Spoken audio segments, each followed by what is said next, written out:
You should eat in the bathroom that suits you best. I was furious at Emma, my daughter-in-law, and even more so at my son Bob.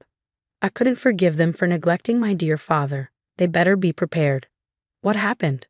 The usual stuff, but this time I couldn't overlook Bob and Emma's behavior any longer. I decided to fight back. My name is Catherine, and I'm 60 years old.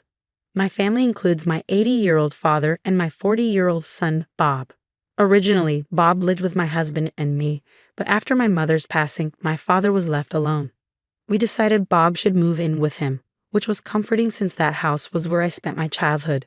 However, the distance between my current home and my father's made frequent visits challenging. I was grateful when my son volunteered to move in with him.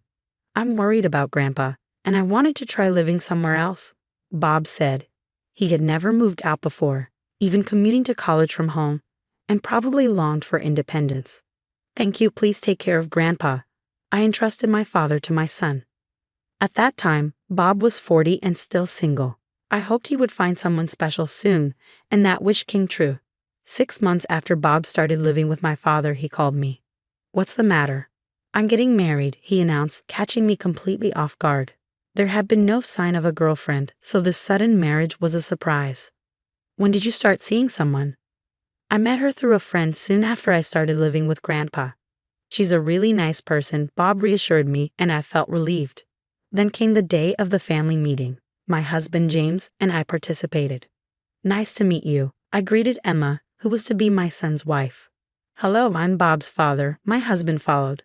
Emma was tall, slender, and blonde, with sharp eyes. She was beautiful, but her behavior quickly changed my impression of her. "This is your mom and dad." Emma looked us up and down condescendingly. Being scrutinized by someone you just met is uncomfortable. "Is something wrong?" I asked Emma. "You don't look anything like your mom," she replied. "Me? Mom? Indeed, my son and I don't resemble each other. He probably takes after his father more." I was aware of this, but never expected to hear it from Emma, whom I had just met. "Where's your grandpa?" she continued. "He lives here." "What? I thought it was just the two of us." Emma seemed unaware that my father and son were living together. I assumed it was common knowledge. "Come on," she suddenly complained, acting childishly. Emma was the same age as my son but didn't seem her age at all. "I thought I'd be living with you alone, Bob," she pouted. My son looked disturbed by her behavior, and my husband was also visibly surprised by Emma's outburst. But Bob must have chosen her for a reason. Even as she threw a tantrum, my son looked at her kindly and calmed her down. "It's okay. I'll take care of Grandpa." "Really? I won't give you that burden," Emma replied. "If that's the case, I'm fine with that."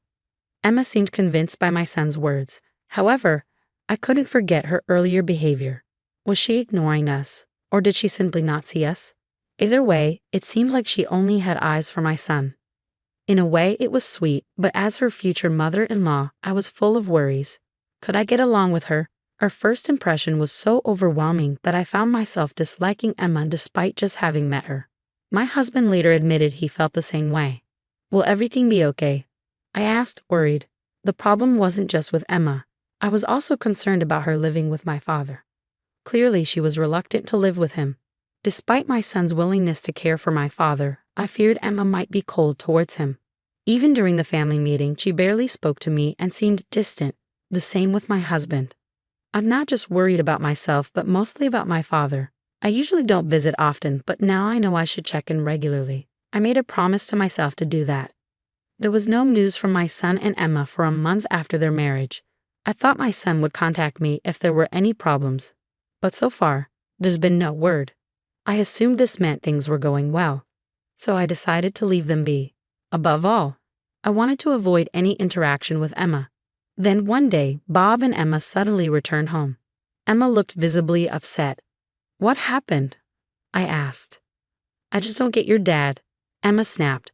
She was angry at my father, saying he had stormed into her room after 2 o'clock a.m. because she had been on the phone loudly with friends until late at night. That's when most people are asleep, so I couldn't help but sympathize with my father. "I told you I didn't want to deal with David, didn't I?" Emma was angry, not with my son, but with me. I couldn't understand why she was angry at me. It was my son who decided to live with his grandfather, not at my command. Emma was lashing out, and I was at a loss. I wanted to live quietly with Bob, so why did things have to be this way? Her last comment struck me deeply. That's because you don't even care to look after your own parent. After venting her frustration, Emma seemed satisfied and left. Are you okay? My husband, who had witnessed the entire exchange, asked with concern. She's a difficult person, isn't she? If you have any problems, just let me know, he reassured me kindly. Thank you.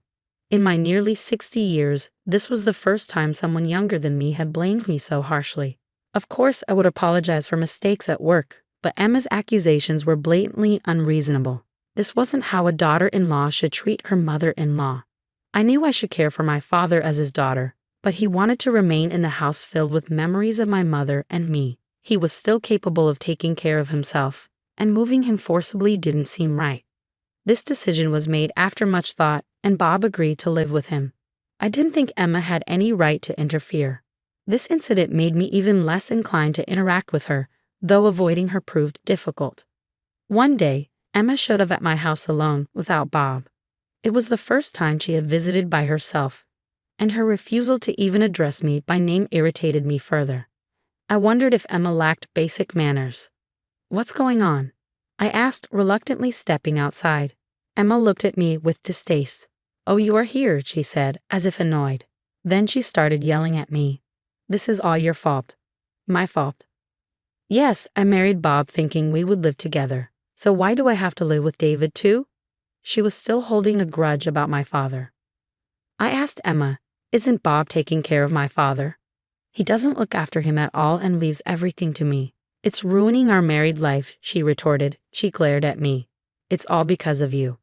With that, she left without waiting for a response.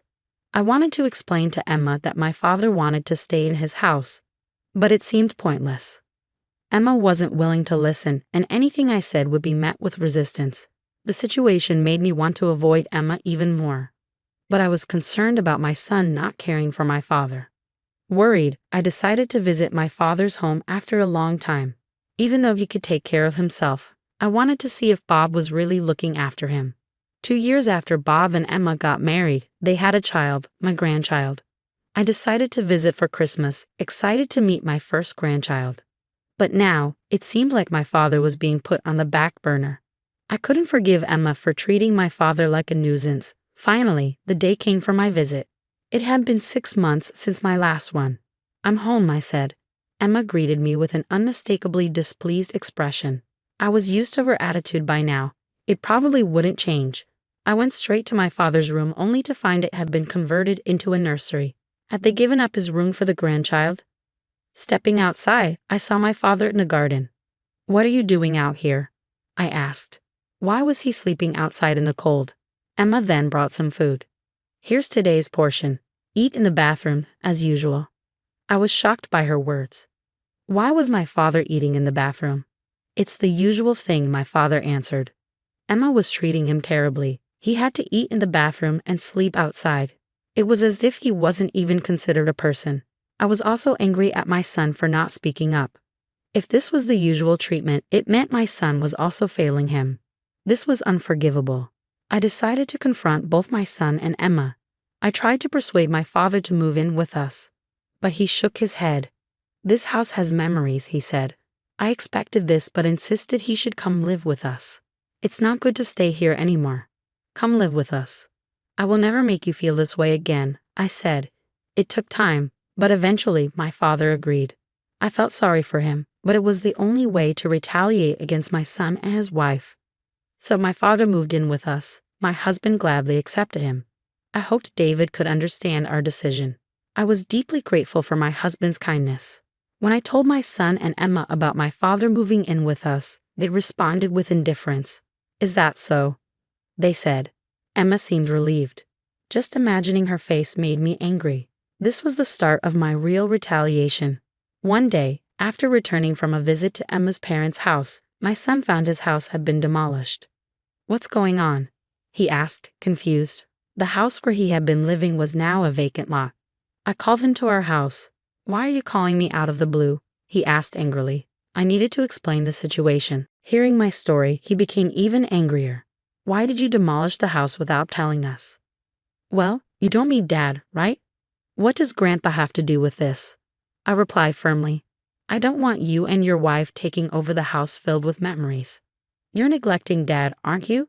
I asked my son. Just then, the doorbell rang. It was a hassle to deal with visitors at a time like this. I coldly said to Emma, I didn't think I needed to be kind to someone who treated my dear father terribly. Bob's nowhere to be seen, and suddenly the house is demolished. What's going on? Mom did it, my son said to Emma. What? You did it? Emma still didn't address me by name. It seemed she never really saw me as her mother-in-law. Yes, I did it, I admitted frankly. I didn't think I had done anything wrong. My father and I had been harassed. Why would you do this? Our house is gone. Emma was angry. Explaining why I demolished the house seemed troublesome, but I did it because it was the house where I spent my childhood. My father never wanted to leave it. David's opinion didn't matter. Emma's reply made it clear she only thought about herself. I couldn't afford to lose this battle, but Emma, who married Bob, was incredibly difficult. She never called me by name and constantly harassed me. When I demolished the house, Emma finally showed respect as her mother-in-law in a moment of trouble. You finally called me Catherine, I said, unable to stop smiling. My son's face was strained. Emma, trembling, offered, I'll do anything if you drop the lawsuit. Then promise you'll never come near this house again, I demanded. Not just to my father and me, but preferably not to our grandchild either. I wouldn't want a child raised by someone like you. Emma apologized. I don't want to be separated from my child. I understood her maternal instinct, but I had no sympathy left for her. Ignoring her pleas, I continued, What you're feeling now is the pain I've been carrying all this time.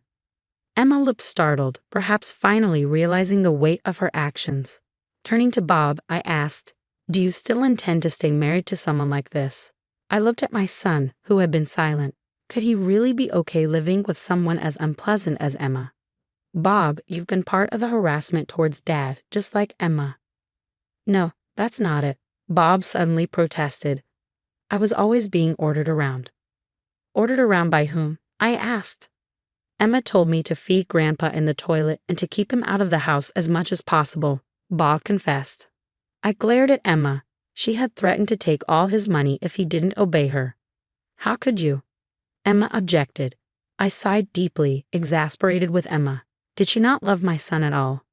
Was she trying to separate him from his father? Of course I don't love him, Emma admitted. I married Bob because he was single until 40 and had a lot of money. I didn't need Bob, just his money. You married my son for that reason? I asked in disbelief. Yes, that's right, she confirmed. I was furious. I had never shouted so loudly before. Emma's unreasonable actions and threats towards my family were unacceptable. I could no longer consider her a human being. For the sake of my family's well-being, I had to take a stand. It's unfortunate, but goodbye, I said. I placed Emma's belongings outside and led her to the front door. Don't ever come near my precious family again. Emma's protests and knocking went ignored until she finally gave up and left. My son, stunned, didn't chase after her. It was natural for him to want to escape from the threats. I felt a wave of relief. I hadn't felt this good in a long time. Since Emma came into our lives, I had been constantly stressed and worn down. After all the harassment I endured, I believed I had managed to retaliate well against her. Peace finally returned to our home. My son divorced Emma without issue. Although Emma was initially reluctant, my son had no intention of reconciling given the daily threats he faced. The grandchild born to them would be cared for by my son, which I believed was the right decision. If my son had stayed married to Emma, my father would have suffered even more, and Bob might have faced more harassment. I was sorry for everything, but I couldn't easily forgive my son. He had failed in his responsibility to care for my father and should have consulted me if there were any problems, rather than simply obeying Emma's orders. It seemed unlikely we could live together again. I wanted my son to be independent and not return home. Living at home until 40 may have made him too dependent. I hoped he would learn to live on his own and fulfill his responsibilities as a parent. I understand, he said, taking his child and leaving our house. This was for the best. My father quickly settled into our home and seemed more at peace than he had been at the old house. Seeing him adjust so well made me very happy. Being with family truly makes any house a home. I felt deeply relieved that we could live together peacefully, and I hoped our family would continue to thrive harmoniously.